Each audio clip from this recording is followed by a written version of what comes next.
Yo, what's up, everybody? It's your boy Palette Drop, and I'm here with a little deck list. Alright, I've got it separated. I've got a little deck list for you guys, and as you can see from the title, it's going to be Nordics. This is, I wouldn't say it's a bad deck, but it's definitely not competitive. I mean, it can set up some cool stuff, but I mean, if your opponent's running anything close to meta, no chance. So here is the way that the lineup is going to go. We've got 3 of the Vanitas. Vanitas is a big deal because Vanitas can send from deck to the grave to become the same level. You're almost always going to send the Valkyrie because the idea is that you want as many Nordic Ascendants in your graveyard as possible for this build, because most of the time you're going to be trying to make Odin, and Odin needs to banish these Nordic Ascendant tuners to special summon itself back if it gets destroyed by your opponent. So yeah, you're going to run 3 of these, both of these. This does have an effect to synchro summon from, what is it? If you control no other cards, you banish 2 from your hand, special summon 2 tokens. I rarely ever do that, but that is an instant synchro summon if you want to go for that. You can instantly go into your big guys. We've got 3 of the Evaldi. This is the new guy from Battle of Chaos. Really nice. You can special him from the hand if you control a Nordic. And also, if this card is special summoned, you can add a Nordic relic from deck to hand. And that is just too good. Way too good. I considered running more than one of these guys, but right now I've only got one because he's only once per duel. For the best effect is once per duel. So yeah, basically if your Nordic gets, if your Azure monster gets sent to the grave, I think it's yeah, if an Azure monster, yeah. So yeah, if your big synchros go to the grave, just activate Alvis to get out another big body from your extra deck that isn't already in your graveyard, I'm pretty sure. So yeah, most of the time you'll be able to just choose, because you'll usually have Odin to be able to choose between Thor or Loki at that point. It just helps you keep another body on the field. We've got 2 of the Nordic Beast Gillen Bursty. This card's just another great card that came from Battle Chaos. I'm considering running it at 3, but right now just at 2, basically only because of the fact that it's a tuner, and I don't know, I'm trying to keep a decent amount of non-tuners in this deck just for some possible other habit plays, but I don't know. This card's good because if it's normal or special summoned, you get to, I think, what, special from the hand or something, or yeah. Special 1 Nordic from your hand. And then it has a secondary effect that once per turn, it can just target a monster in your graveyard, a Nordic monster in the grave, and add it to your hand. So yeah, not bad. Definitely not bad. So right here is kind of just like, this guy's effect is really, I don't really know, but you have to run a decent amount of Nordic monsters so you can make your Link 1. So the rest of these guys, some of these guys are kind of just in here because they were in here for the legendary hero deck that I got in the first place. So Mimir, we got 1 of those. Tyr is kind of decent. Sometimes you can, have him left on the field while you have an Azure monster and your opponent can only attack this guy. So, we've got 2 of Lissojaff, if I'm not wrong. Yeah, that's his name. It works good with Diverg because Diverg gives you an additional normal on normal, and you can normal Lissojaff and then, do other stuff. Sometimes if you already have a monster on the field that's like level, sometimes you already have a synchro or something, you can use Lissojaff to get yourself any kind of guy from your hand to be able to be special. Any level, I mean. But yeah, there's all kinds of ways to have like a level 4, another level 4 on the field and stuff like that. It's really not hard. So next we have, because you can basically use Gillen Bursty to bring out this guy, which is pretty nice. But you can also use Diverg, but yeah. Garmer, we don't really use them for the effect. It's just for the fact some of these guys are just because they're level 4s as well. So that's another thing, is like you're gonna need to have plenty of level 4s in here. So we got 2 of that, 1 of the Gilfix, because that's just another tuner. We've got 2 of the 10 Gigster, however you said that. It specials itself whenever a monster is destroyed by battle. It can help. it can help. Also, when it's switched from defense to attack, you special a, or if you think its battle position is switched, yeah, this card is changed to face up attack. So yeah, from defense to attack, you can special a beast from your deck, and that means you can special Gillen Bursty if you'd like. Even we've got 2 of the 10 Grisner. You know, sometimes you just gotta set one guy, or if you're going second, crash into your opponent with this guy so you can synchro.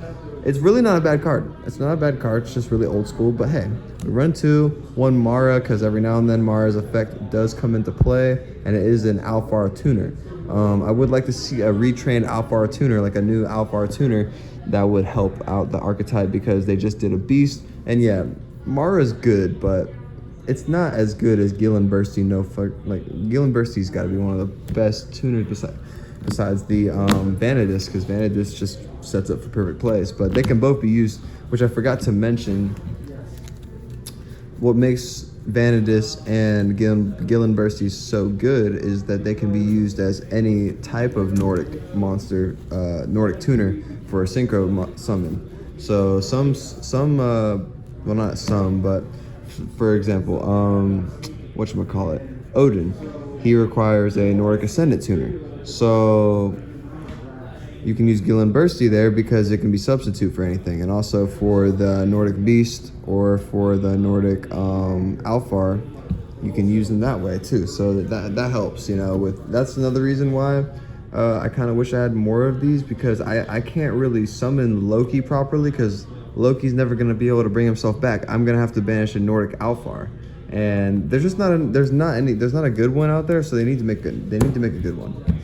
All right, so that is the monsters. Oh yeah, also Battle Fader, just because, I don't know. You can sub this out for anything you want. I kind of just have the Battle Fader in here to fill a spot, just because I just had it sitting around at the time. Let's go into the spells.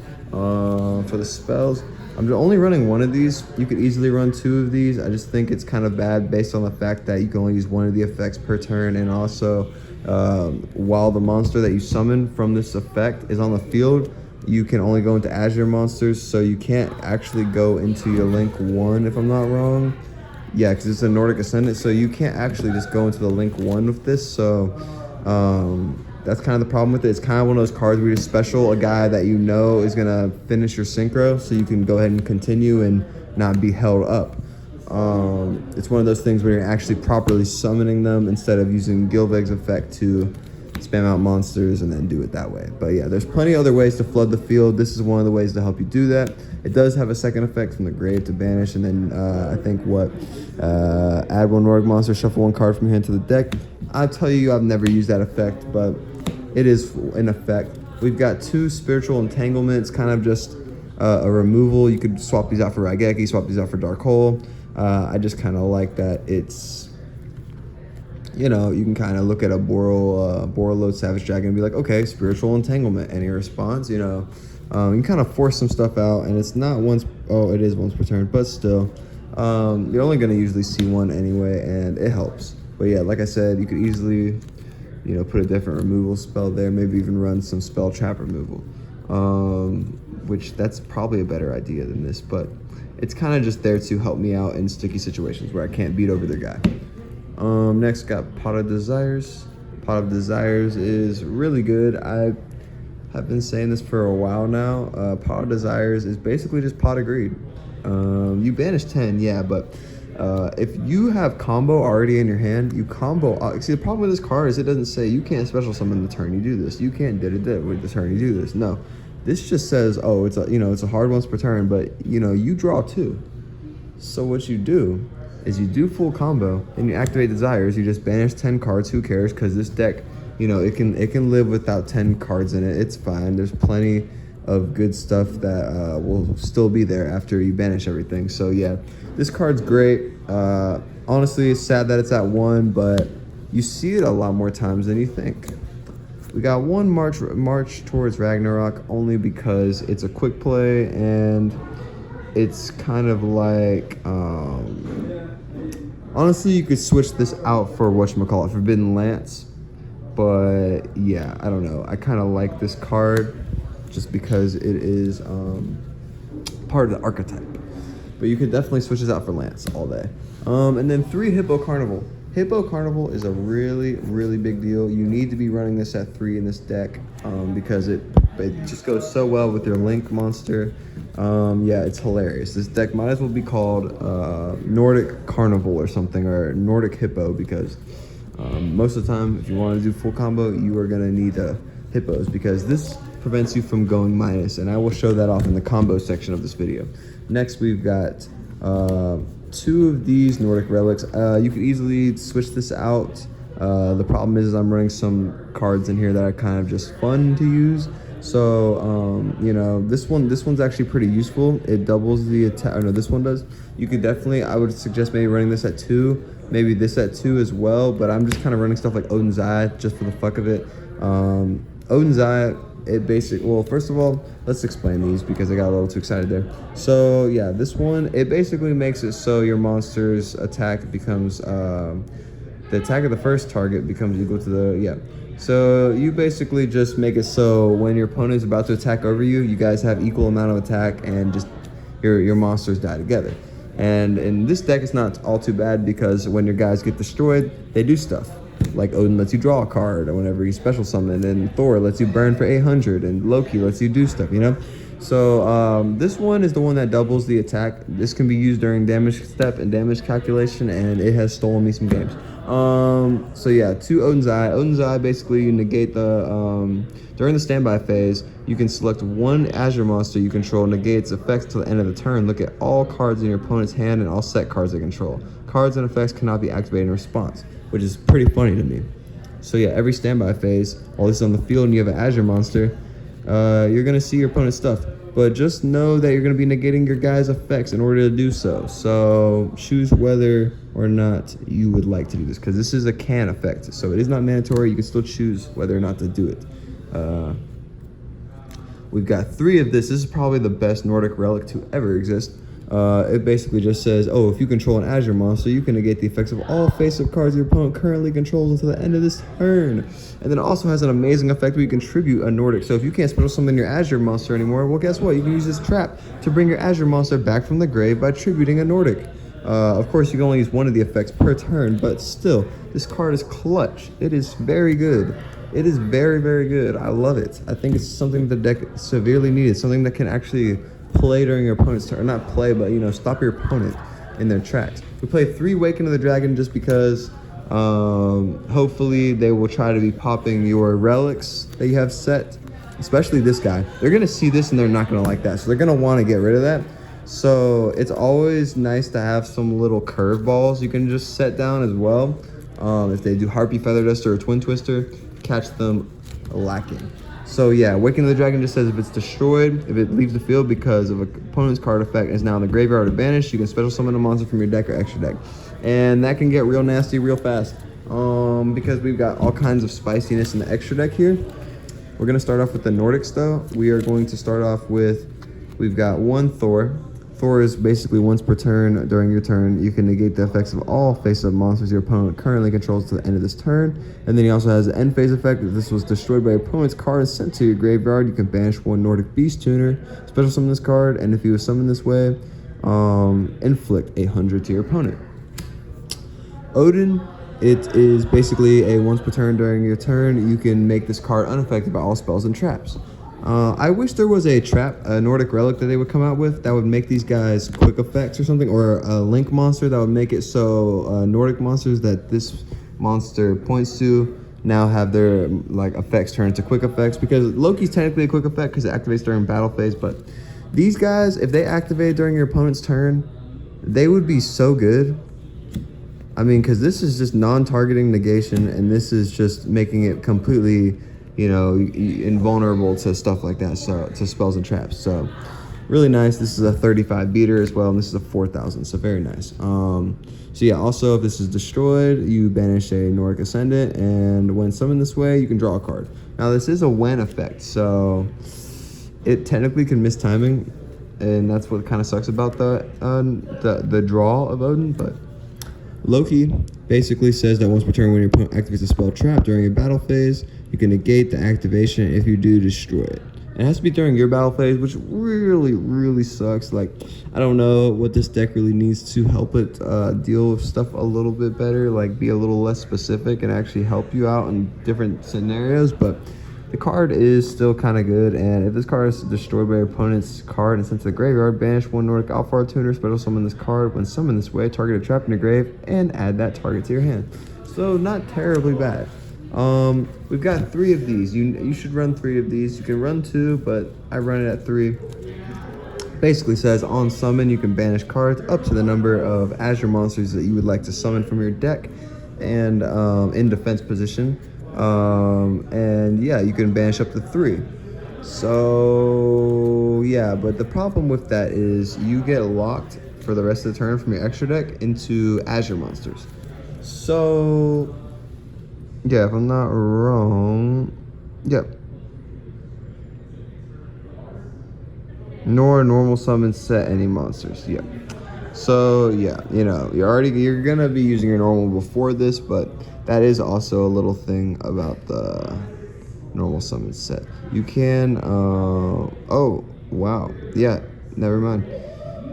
Yeah, that's what I thought. Yeah, so you get locked into Azures for the rest of the turn, but you'll be fine. You'll be fine. There's all kinds of ways that you can play around this bit. You can even summon her just to have the protection and not even do the effect. But yeah, this is this is a little bit of protection for your Nordic monster. If this points to a Nordic monster, that Nordic monster can't be targeted.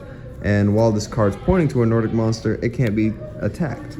So inherently it gets protected, and it's just a thing that protects your guy from being targeted. Next, we got the Waken the Dragon targets. We got Black Rose Dragon, just because. I don't really know why. It's kind of just a filler. I probably switch this out for the Moonlight. Crystal Clear Wing Synchro Dragon. Or actually, I don't even know if Moonlight would work.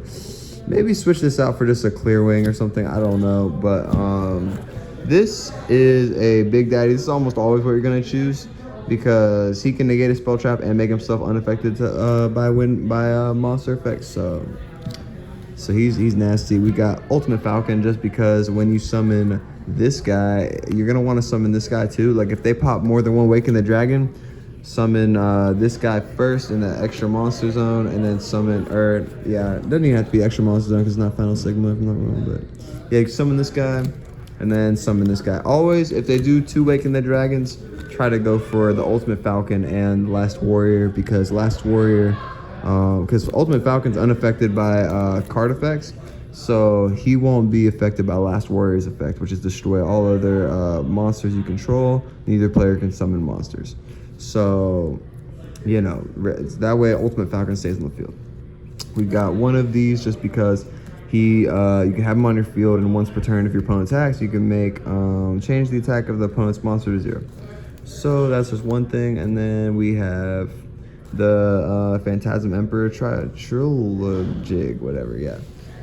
Just because whenever he's special summoned, you can burn your opponent, and yeah, for half of the original attack of the monster that they have. So yeah, that is pretty much the list. And now we are going to go into the combo. So let's do a nice shuffle, and I will try to get through this combo as fast as possible.